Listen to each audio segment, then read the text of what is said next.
So let's do some pre-Christmas economics, hey? You're fretting about spiralling prices and the ongoing cost of living crisis, hoping you'll be able to cover the food, the presents, and hopefully for most families, a bit of a holiday. But the government, well, they're cock-a-hoop. Tax revenues going up and up thanks to bracket creep, that is taking more of your money. Well, they're chuffed, actually, that they might now deliver another budget surplus. We are not yet forecasting a second surplus, but we are within striking distance. He's pretty smug, isn't he? He reminds me of his hero, the subject of his thesis, Paul Keating. Smugness is not attractive, especially when it isn't justified, which reminds me of a Seinfeld scene. But he didn't have to act so smug. Oh, I hate smugness. Don't you hate smugness? Smugness is not a good quality. No, smugness is not a good quality. But my problem with today's boasting about how the budget situation is how it contrasts so sharply with the experience of most taxpayers and how it jars with what Labor promised. Remember this? Taking pressure off the cost of living, of addressing cost of living issues to take pressure off living standards. There is a cost of living crisis. Meaningful help with your cost of living. But ever since then, with interest rates, electricity prices, inflation and the cost of living going ever upwards under Labor, the message has changed. We acknowledge that Australians are doing it tough. Australians doing it especially tough. Australians are doing it tough who are doing it tough. A lot of Australians who are doing it really tough. People are still doing it tough. People are doing it tough. Australians are doing it tough. We recognise that people are doing it tough. Yeah, lots of empathy there, but not much action. So you'd reckon Chalmers would have come up with a different line today.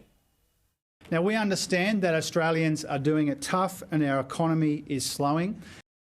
Nah, the same old line. People are doing it tough, all right. Labor's economic approach fails on two main points.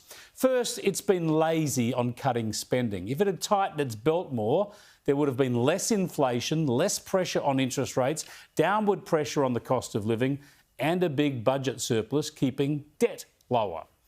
The second point is failing on cost of living relief. The one obvious way to ease pressure for families in a way that also takes pressure off inflation is to reduce fuel excise. Paul Murray's been on about this for months. Pauline Hanson too.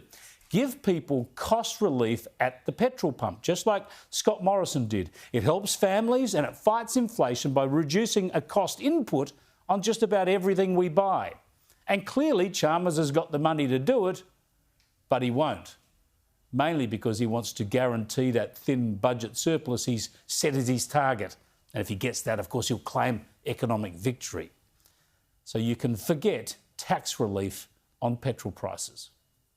When it comes to fuel excise, there have been wild swings in prices that people have been paying at the Bowser. In my neck of the woods, almost $2.40, got all the way down to $1.90, and that's only in the course of, a few months.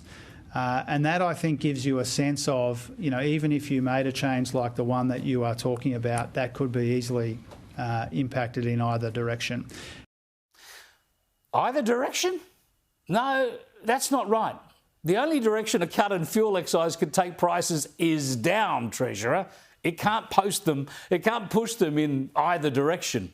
Whether petrol prices are cut from $2.40 or cut from $1.90, they're still too high and they'll still go down with less federal government tax.